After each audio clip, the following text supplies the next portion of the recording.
You have a very limited amount of mental and physical energy to give each day.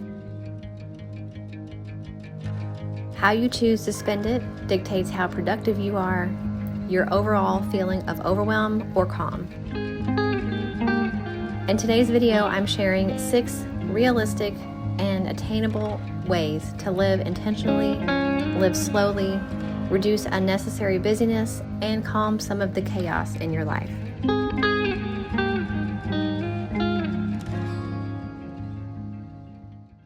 Hey guys, it's Becky. Welcome back to my channel. I'm really excited for today's video. I actually tried to film it last weekend and I had so many interruptions that I didn't get a chance to film it. So I thought I'm gonna just scrap that, start over, because I really am excited about today's topic, and it's definitely something that I wanted to be uninterrupted, especially considering the concept of today's video, which I said earlier is being intentional and having a slow living approach to life. I'm sitting in my bed, I'm super comfortable and relaxed now. There's not gonna be any interruptions.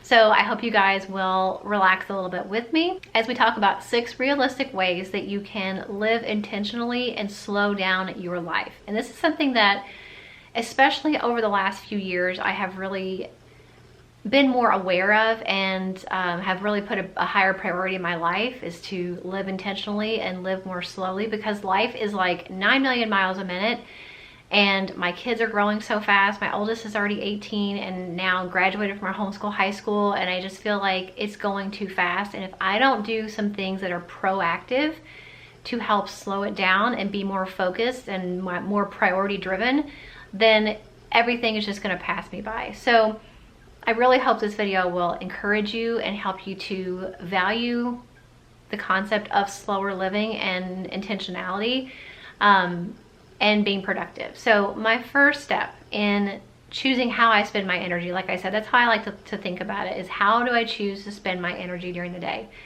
Whether it's mental energy or physical energy. But the way that I do that the best, I think the easiest way to do that and the best place to start is setting your priorities. We might think every day that we have a million things that are all priorities because maybe they need to be done at some point, or maybe they're on a to-do list, but that doesn't mean that they're all priorities. You really have to sit down and filter through all of these things that you do, that you have to do, that you want to do, that you need to do on any given day. And what are my top tier priorities, my non-negotiables, that at the end of the day, if I've done these things or fulfilled these categories, then I know my day's been successful. So for me, God is the first thing, my family is second, and my home is third.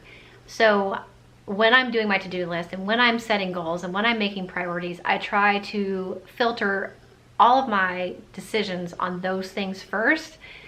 Anything else that's a second tier kind of a category, I try not to put towards the top of my mental or my actual physical to-do list. So if you know what your top priority items are, you are really able to hone in and focus on what's more important to you, what matches up more with your values and your non-negotiables, and which things can be shifted down to a lower category. Because if you try to keep everything on the same level of importance, you're going to be very overwhelmed and frustrated, because number one, you can't get everything done, and number two, you're going to feel like, I really needed to do this, but I spent my time doing this instead of my top priority thing. The second thing I would recommend is to track how you spend your time. When I was trying to lose weight about 9 years ago, I started my weight loss journey. Before that, it was like off and on things, you know, whatever. But about 9 years ago, I was at my very heaviest, my most unhealthy mentally and physically, and I just knew I had to do something. I was at that point where I was like, I've got to do something. When I first started trying to lose weight, I started tracking what I ate and my calorie intake. It really helped me to see where I was underestimating the amount of calories I was taking in at certain times of the day, or with certain meals or certain foods, and gave me a good idea of where this was happening, because I didn't think that my eating habits were that bad until I actually recorded certain things that I was eating that really was a lot of my calorie allotment for the day that I didn't even realize. I think it's the same thing with tracking your time.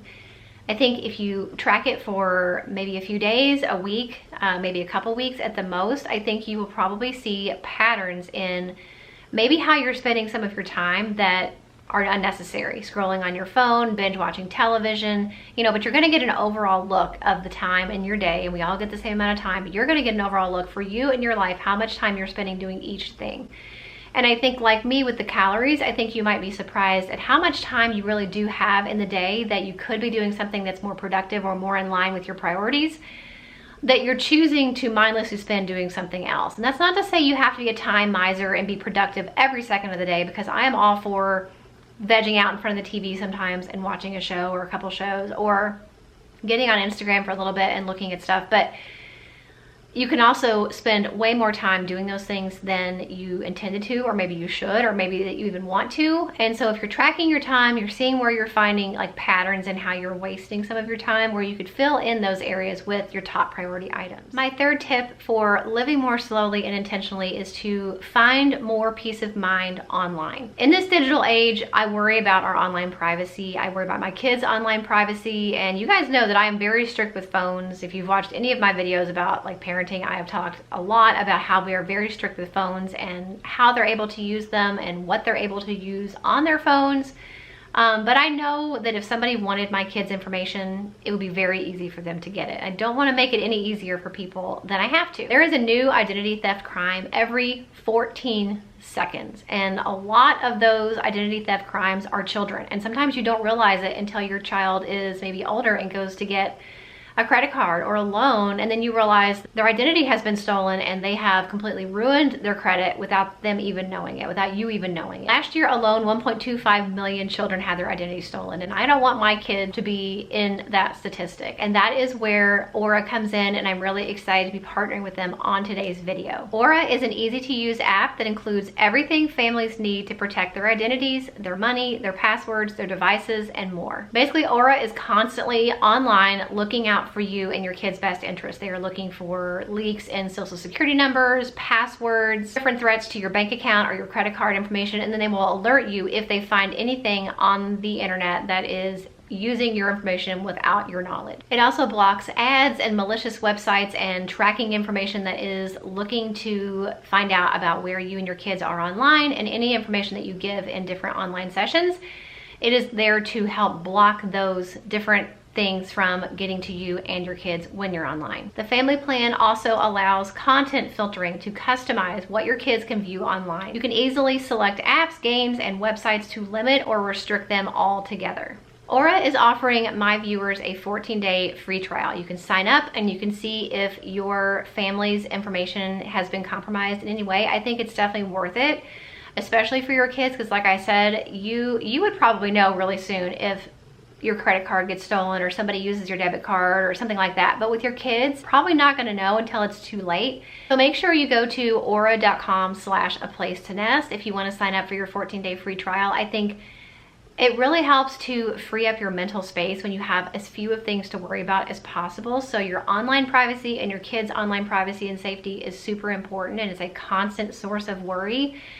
And I feel like it'll give you a little bit more peace of mind if you are able to utilize Aura and all of the different identity protection services that they offer. My fourth tip for slow living is to cut the cord in your life. Cell phones can be really useful, and I love mine in some ways, but having them on us all the time really can cause you a lot of stress, because people have constant access to you. There's constant notifications. There's just something about it that does not give you a peace of mind. And if you guys are old enough to remember time without cell phones, wasn't it a lot more peaceful? It was so much more relaxing to have dinner, whether you're out or at home, without distractions from a cell phone. It was so much nicer to have a conversation with somebody who was actually listening to you and looking up in your eyes and having a conversation with you. So even though there is a lot of good things that can come from cell phones, they cause us a lot of stress and chaos, whether we know it or not. There are some easy ways that you can eliminate a little bit of the distraction and busyness and chaos and overwhelm that comes from having a cell phone and people having constant access to us. The first thing that I did a couple years ago was to stop keeping my phone in my room. I used to keep it in my room at night for background noise when I was sleeping. I was using it for an alarm, but it was also a constant source of, oh, I need to email myself something I forgot. Or, oh, I can't sleep, I'm gonna sit here and scroll on my phone. Or I'm gonna wake up in the morning and hang out in bed 30 minutes longer and look on, Instagram. It was really wasting my time. It was affecting my mood, it was affecting my sleep. And once I took it out of my room, I sleep so much better, and I'm able to get up in the morning and start my day and be productive rather than laying around on my phone for who knows how long, mindlessly scrolling, going back to that, how you spend your time. We spend a lot of time, whether we know it or not, checking our phones, scrolling on things. We get on our phone to look for one thing, we end up getting sucked into something else. And that's another thing that I think that the Aura services will be really helpful for, because like I said, with the family plan, you can actually block or restrict your kids where they're going, how much time they're spending on their phones and different apps and websites. So that's a really great way to help you in your endeavor to cut the cord a little bit on your life and on your kids' life. But I think it's really important, and I think if a lot of us were off of our phones more, we would be so much more productive and we would be happier. Honestly, there are so many negative things that were constantly thrown in our face when you have a phone with you all the time, and in our kids' faces, that I think it really just affects so many people's mental health and their overall mood. So many reasons why you should cut the cord, or at least eliminate a little bit of the time that you spend on your phone. It'll make you more productive, and I think it'll make you and your kids happier. My 5th tip for slow, intentional living is to get up before the rest of the people in your house do. I fought this for so long, you guys. I am not a morning person. I am a night owl by nature. And so much to the point that about 5 or 6 years ago, maybe longer, I was staying up until 2 or 3 every single night. And it was not a good thing. It ended up affecting my health, and but I thought I was going to stay up and be productive because everybody was asleep, and this is the time where I can, do this or that, uninterrupted. But it really did affect my health mentally and physically. So I have learned, and it's been a slow process over the years, how important sleep is and how important getting to bed at a decent time is. It also helps you to get up in the morning at a decent time. So instead of spending my nighttime when everybody else is asleep staying up all hours of the night, I'm able to get up in the morning, be a lot more refreshed, and get things done before anybody else gets up. You can choose to read your Bible, have some coffee, spend time outside, even work out. I do that sometimes. If I'm going to have a busy day, I go ahead and get up in the morning and get my workout done. But I feel like when I get up in the morning before anybody else, I am getting a jump on the day versus getting up at the same time as everybody else. I feel like we have to all hit the ground running in like 0 to 60. I don't like that. That causes a lot of chaos and upset in my mental state, and it makes me more grumpy as a mom. It makes me more irritable as a mom and as a person when I just feel rushed if I wait till everybody else is up to get up. So even if it's just a little bit, and even if you start out in baby time, 5 minutes earlier, 10 minutes earlier, 30 minutes earlier, you probably will have to tamper yourself in if you're not used to it. But once you do, I think you'll start to love and really appreciate and kind of have that morning time as sacred time for you to get a mental grasp on the day, to kind of get an overview of like, I'm up, I spent my time with God, I had my quiet time with myself, I got a workout in, I did some yoga, maybe I did some laundry, I'm getting a mental and physical jump on the day versus feeling like the day has already defeated you as soon as you get out of bed. So my last tip for embracing this slow living intentional lifestyle is to be intentional with your to-do list. So for me, that next step, even though I know what my priorities are and I know where I tend to waste time, unless I make a to-do list that matches those intentions and priorities, I still am not able to kind of put those priorities into motion, if that makes sense. So for me, that literally means scheduling my prayer time. It literally means scheduling my workout every single day. Now, I don't necessarily write, 4:15 exercise, but putting it on my to-do list and kind of putting it where I think it's realistically going to happen, but knowing that it does need to happen really helps me. Also, family time, prioritizing family time is hugely important, but we're busy. My husband's busy, I'm busy, my oldest daughter has a job now, so we have to be really proactive in scheduling family time. Sometimes it happens naturally, and that's great.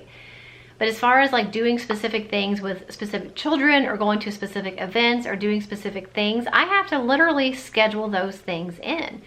And it may seem overly rigid to some people. For me, and I know there's people like me, if I don't put it down and make a plan for it to happen, it's not going to happen. You probably heard the expression, if you fail to plan, then you need a plan to fail. Basically meaning, if you're not planning these different goals and things that you want to do that line up with your priorities, then oftentimes they get lost in the shuffle of everything else that gets thrown at us on any given day. So I highly encourage you guys, if you've set your priorities and you've really weeded through all the things that you thought were priorities, maybe they weren't, and you've narrowed it down to a couple things, and you have found maybe some more time in your day by getting rid of, wasteful things that you were doing to spend your time on. Now you can actually sit down and make a to-do list of I want to do XYZ, and this is when I'm planning to do it and actually get it done. I hope you guys enjoyed this video and it gave you something to think about when it comes to ways, real ways that you can realistically slow down your time, calm your mind a little bit, calm your life a little bit, because these are all things that I have done and they have really helped me a lot. And I am a very keyed up, high-strung person. So if these things help me, I really think they'll help you. And even if all of them are not for you, if maybe just a couple of these are something that I think that you think will be useful to you, highly encourage you to do it. I think it'll make a difference in your life and make you an overall happier person. So I will link my planning video for you guys. I actually have a couple that I did recently. Well, I had some I did in January, and then recently I did my September plan with me. I am planning to do one for October, so hopefully you guys will be interested to see that. I also did a video of my DIY binder planner that I set up for myself because I was tired of not being able to find a ready-made planner, as pretty as they may be, that had everything I needed for the way that I think and the way that I plan. So I did a whole video walking you through this and what's inside that. If you want to see it, I will link it. I will also link Aura for you guys. I really feel like even if you just do the 14-day free trial, you will get a little bit of peace of mind to know that maybe your information has not been compromised as of yet. And then after using the service for 14 days, I think you'll get a good idea of really how many different things are protected for you and for your kids to really keep you as safe as possible online. So I will link them for you guys. If you want the 14-day free trial, it is www.aura.com/aplacetonest. You can sign up there, but I will link the website for you guys too, so you don't have to remember that. So make sure you check that out. I hope you enjoyed today's video, and if you would like to see more videos about this kind of topic, so slowing down, being intentional, all those different things, like kind of that category, if you want to see more videos like this, then definitely let me know in the comments and give this video a thumbs up. That really helps me to know what you guys want to see more of, and I'll see you in the next one. Bye.